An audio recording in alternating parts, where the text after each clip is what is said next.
हम चर्चा करेंगे एक ऐसे स्कीम्स की जो गवर्नमेंट ऑफ इंडिया की स्कीम है और बेसिकली ये माइनर के लिए, जो आज के दिन में माइनर है उसके पेंशन स्कीम की व्यवस्थाएं हैं। और उस स्कीम का नाम है एनपीएस वात्सल्य। तो सबसे पहले हम बात करते हैं कि एनपीएस वात्सल्य क्या है। एनपीएस वात्सल्य गवर्नमेंट ऑफ इंडिया की पेंशन स्कीम है जो सितंबर 2024 में लॉन्च हुई थी और इसका रेगुलेटर पीएफआरडीए यानी provident fund regulatory development authority है। एनपीएस वात्सल्य पेरेंट्स को परमिट करती है कि वो अपने बच्चों के लिए जिनकी उम्र 18 साल से कम है वो एनपीएस वात्सल्य में इन्वेस्ट कर सकते हैं। अगला सवाल इसमें या फ्रिक्वेंटली आस्क्ड क्वेश्चन हो सकता है कि इसमें बेनिफिटेड कौन होगा। जैसे कि मैंने बताया कि पेरेंट्स को परमिट करता है अपने बच्चों के लिए जिनकी उम्र 18 साल से कम है उसके लिए उनके बिहाफ में वो इन्वेस्ट कर सकें। सो इसमें बेनिफिटेड जो होंगे हमेशा माइनर ही होंगे, जो कि थ्रू गार्जियन उसमें इन्वेस्टमेंट होगा।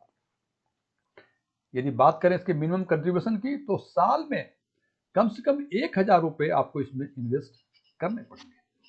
अब अगला जो इंपॉर्टेंट सवाल है कि जो कंट्रीब्यूशन आप करेंगे मिनिमम 1,000 रुपीज पर एनम, वो इन्वेस्ट कैसे होता है। तो जनाब इसके लिए इन्वेस्टमेंट के टाइम आपको 3 चॉइस दिए जाएंगे। एक चॉइस होंगे ऑटो चॉइस, एक होंगे डिफॉल्ट चॉइस, एक होंगे एक्टिव चॉइस।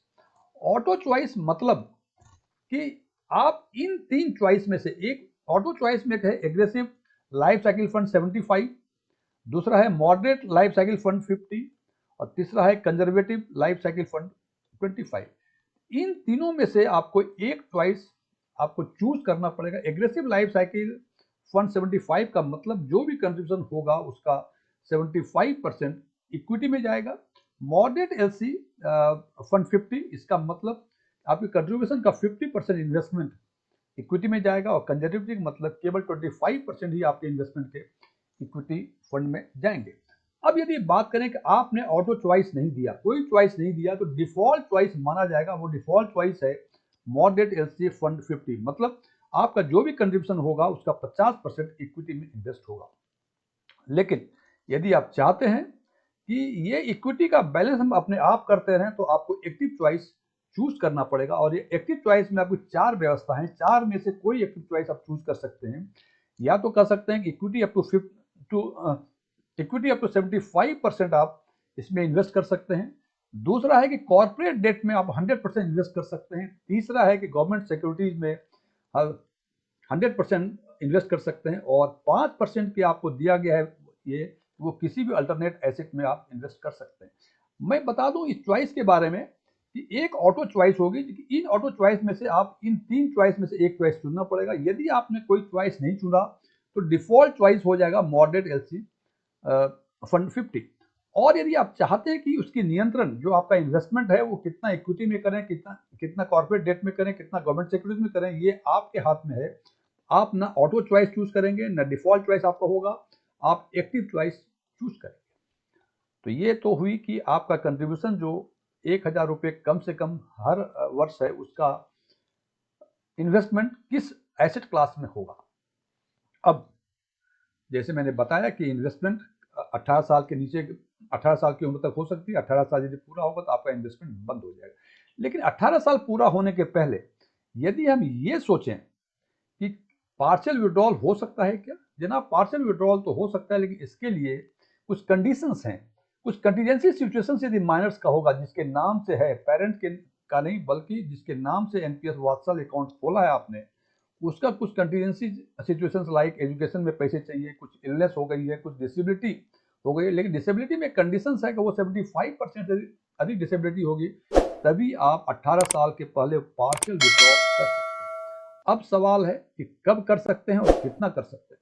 तो जनाब इसमें अकाउंट जब खोलेंगे तो लॉक इन पीरियड 3 साल का है। इसका मतलब 3 साल के अंदर पार्शियल विड्रॉल भी आपका नहीं होगा। लेकिन 3 साल यदि पूरे हो गए उसके बाद कुछ ऐसी कंटीजेंसी सिचुएशंस आई उस माइनर के साथ, आपके बच्चों के साथ, तो मैक्सिमम 25% ऑफ कंट्रीब्यूशन, जितना आपने पैसे उस समय तक जमा किए हैं उसके 25% तक आप विड्रॉ कर सकते हैं। इसमें कोई भी इंटरेस्ट या एप्रिसिएशन का पोर्शन इंक्लूड नहीं होगा।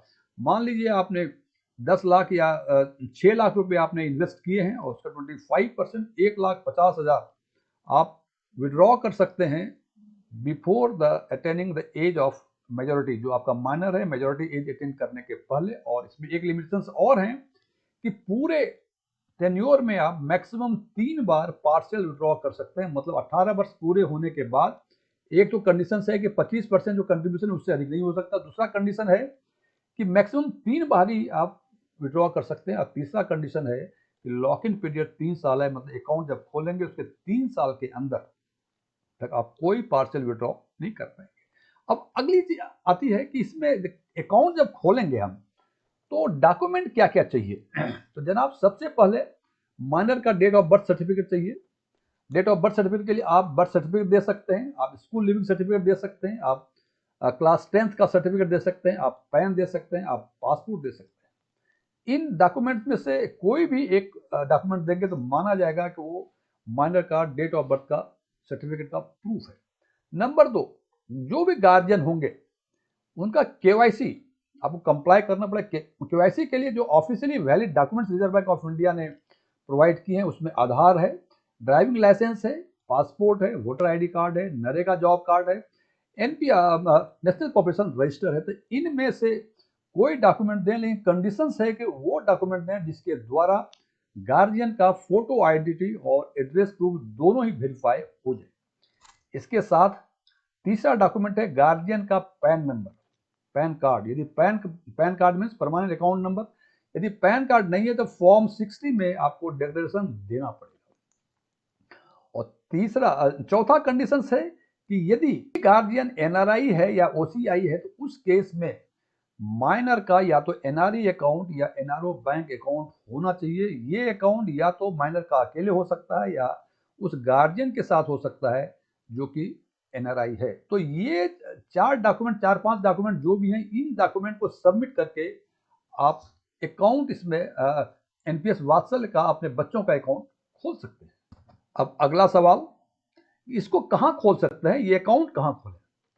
तो सबसे पहले जनाब अकाउंट खोलने के लिए आपके पास ऑफलाइन ऑनलाइन दोनों ही व्यवस्था है। यदि आप ऑनलाइन खोलना चाहते हैं तो ईएनपीएस के पोर्टल पे जाके क्लिक करें। वहां तो देखेंगे आपको आपकी 3 सीआरए मिलेंगे, प्रोटीन, के फिनटेक और केम्स एनपीएस। इन तीनों CRA means central record keeping agency.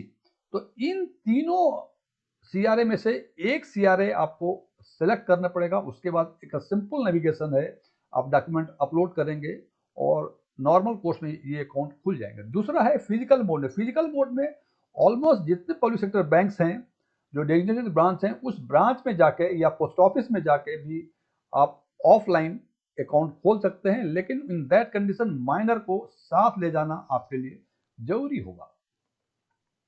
अब आपके बच्चे का 18 साल पूरा हो गया, आप करना एग्जिट चाहते हैं, तो सबसे पहले जो माइनर अब मेजर हो गया है, मेजोरिटी अटेन करने के 3 महीने के अंदर उसका फ्रेश केवाईसी करवानी पड़ेगी। और at the time of majority यदि जो फंड आपके फंड की वैल्यूएशन यदि 25 लाख से 2.5 लाख से यदि अधिक है, इस 2.5 लाख में से अधिक मान लिया 10 लाख है तो 10 लाख में से 80% जो है कंपल्सरी आपको उस माइनर के एन्युटी प्लान में सब्सक्राइब करना ही पड़ेगा। एन्युटी प्लान का सिंपल शब्दों में मतलब कि जब वो माइनर जो अब मेजर हो गया है 60 साल की होगा, उसके बाद उसको इस फंड से पेंशन मिला करेगा। फिर बता दूं मैं, यदि 2.5 लाख से ऊपर का आपका कॉर्पस बन गया है तो उस कॉर्पस में से 80% आपको मैंडेटरी एन्युटी प्लान सब्सक्राइब करना ही पड़ेगा और 20% जो है आप लमसम विड्रॉ कर सकते हैं। और यदि 2.5 लाख या उससे कम की कॉर्पस बनती है तो 100% आप इसको विड्रॉ कर सकते हैं। जनाब इस scheme it appears to be very good scheme, लेकिन सबसे जो दिक्कतें इसमें हैं कि जब एग्जिट करते हैं, जब 18 साल आपके बच्चे की उम्र होगी, मान लीजिए 20 लाख बना, तो 20 लाख में से कंपलसरी है कि 16 लाख आपको फर्दर इन्वेस्ट करना पड़ेगा जो कि एन्युटी प्लान में होगा। इसका मतलब कि आप वो बच्चा आपका माइनर जब 60 साल का सीनियर सिटीजन हो जाएगा उसके बाद से उसको उसमें पेंशन मिलना शुरू होगा। सबसे नेगेटिव मैं समझता हूँ, इट्स माय ओपिनियन, कि सबसे जो नेगेटिव पॉइंट्स है इस स्कीम में यही है कि आज हमारा बच्चा 5 साल का है, 10 साल का है और वो जब 60 साल का होगा तो बेसिकली 10 साल, हम 10 साल या 15 साल इन्वेस्ट करते हैं एनपी वात्सल्य में, तो निश्चित रूप से 2.5 लाख से अधिक का हमारा इन्वेस्टमेंट हो जाएगा, कॉर्पस बन जाएगा। और उस केस में उसका 80%, मान लीजिए 20 लाख हुआ या 10 लाख हुआ, तो 10 लाख में से 8 लाख हमें फर्दर इन्वेस्ट करना पड़ेगा, जिसका बेनिफिट जब हमारा वो माइनर सीनियर सिटीजन होगा, 60 साल का होगा, तब मिलेगा। ये लगता है कि थोड़ा सा ये नेगेटिव पॉइंट्स है। दूसरी नेगेटिव पॉइंट्स इसमें ये हैं कि आप जब, क्योंकि गार्जियन इन्वेस्ट कर रहा है इसमें, तो गार्जियन को टैक्स बेनिफिट इसमें कुछ नहीं मिलता है। हालांकि अच्छी चीज ये है इसमें कि आप हजार हजार रुपए यदि अभी से जमा करना शुरू करें बच्चों के अकाउंट में, तो ठीक है, बच्चे आपके जिंदा रहते उसका यूज नहीं कर पाएंगे प्रॉपरली, लेकिन जब वो 60 साल का होगा, जब वो सीनियर सिटीजन होगा आपका बच्चा, तब उसको लगेगा कि उसके पेरेंट्स ने उसके लिए कुछ ऐसा कर गए जो कि उसको ता जिंदगी उससे पेंशन मिलता रहेगा। Thank you.